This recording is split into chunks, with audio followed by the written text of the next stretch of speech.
Hello, my name is Ville Saarikoski, and I was the first in the world to argue three things. The first thing is that the mobile business model should migrate toward flat rate pricing. The second thing was that the SMS, the text message, is a barrier preventing mobile growth. And the third thing which I argued was that email will be in every single handset. And this I did the first time in 2004, so 6 years ago. I based my argument in mathematics. So the logic behind flat rate pricing. So if you buy one packet of candy, this will cost you €1.29. I bought it from the local store. If you buy 7, like I did today, this will cost you 7 times 1.29, which if I calculate correctly is €9.03.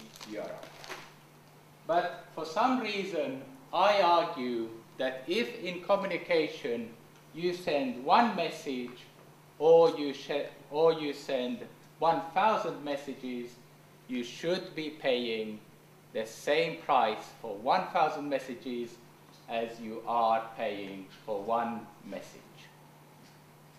This is counterintuitive, is it not? And yet, I will show you what is the logic, why it is logical to pay the same price for one message or 1,000 messages. So let's see in the audience, how many of you are using SMS? Hands up, who is using the text message? So in 2010, still almost everybody is using the text message. Now the next question is, how many text messages you send per month? And let's take the barrier at 30 text messages per month. Who sends less than 30 text messages per month? Not so many, only 4. Okay, let's try 100. Who sends between 30 and 100 messages per month? Now we have got the majority here, 1, 2, 3, 21. Maybe that was correct, but somewhere in that region. Now, who sends above 100 messages, text messages per month? Now, here we have 1, 2, 3, 13 or 14. Let's try the figure. So 100 to 200, we have 1, 2, 3, 4, 5. Who sends above 200? 1, 2, 3. I'm losing my audience here because, okay, above 200, we have 3. So please, hands up, above 200. How many? Approximately 400. So we have 1 with 400. Second hand? Hands up, please, 3. How many? About 300. And how many? 300 also. So if we look at this audience, we have people, 4 are sending below 30, 21 are sending below 100, 5 are sending between 200 and 100, and above 200 we have 3, out of which 2 are sending 300 and 1 is sending 400. And over there we have the person who is sending 400. So are you using flat rate pricing? Who are the other 300? Are you using flat rate pricing? Yes. And who was the third one? Yes. You are using flat rate pricing. So they are all using flat rate pricing, and because of flat rate pricing, this exists. So what do we learn about communication? First of all, we learn that communicating is not about averages. You always have the super connected nodes.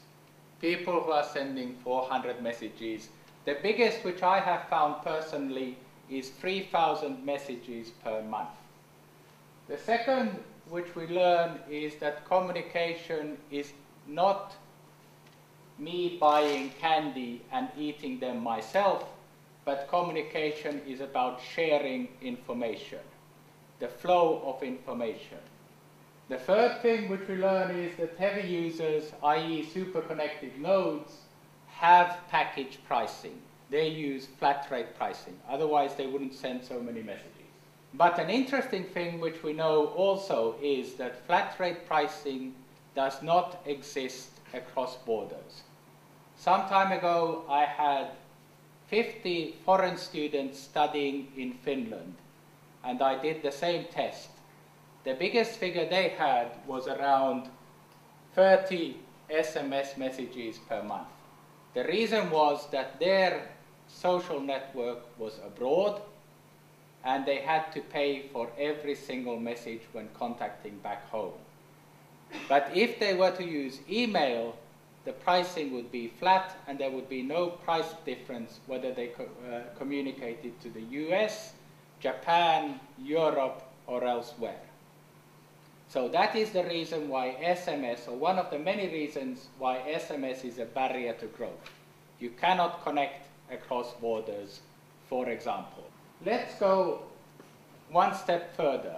Why are these people who are super connected nodes, who have a network of 400, why are they so important?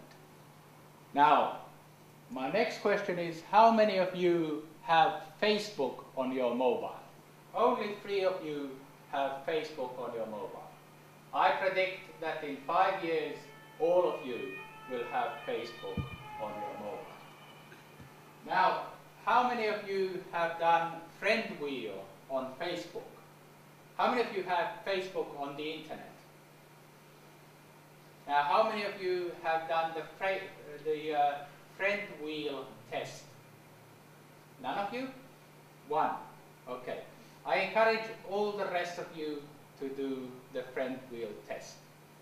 This is my friend wheel test. You can see that many of the people who are friends with me, they are also the friends of my friends. But then there are some people there who are friends with none of my friends. These ones here, up here. Now, those people are what they call in science, or the scientific term, they are weak ties. When I make a notification on Facebook, I put something up on Facebook, they can read them. We don't share any friends, but immediately when I put it up on Facebook, they perhaps will put that message forward to other people. One of those with no contacts to other people in my network is in Germany, one is in Canada, and one is in Belgium. When I put a notification on Facebook, they will start putting and pushing that message forward in Canada, Belgium, and the third one in Germany. And this is because of flat rate pricing. What happens with flat rate pricing is this. My friend starts sending the message to his friend, and this is mathematics. In 6 degrees, the message will flow throughout the world. So with flat rate pricing, super connected nodes, you can put a message out into the network which will go throughout the world. So yes, I was the first to argue flat rate pricing, email will be in every handset, and SMS is a barrier to mobile growth. This is an innovation. I was the first in the world.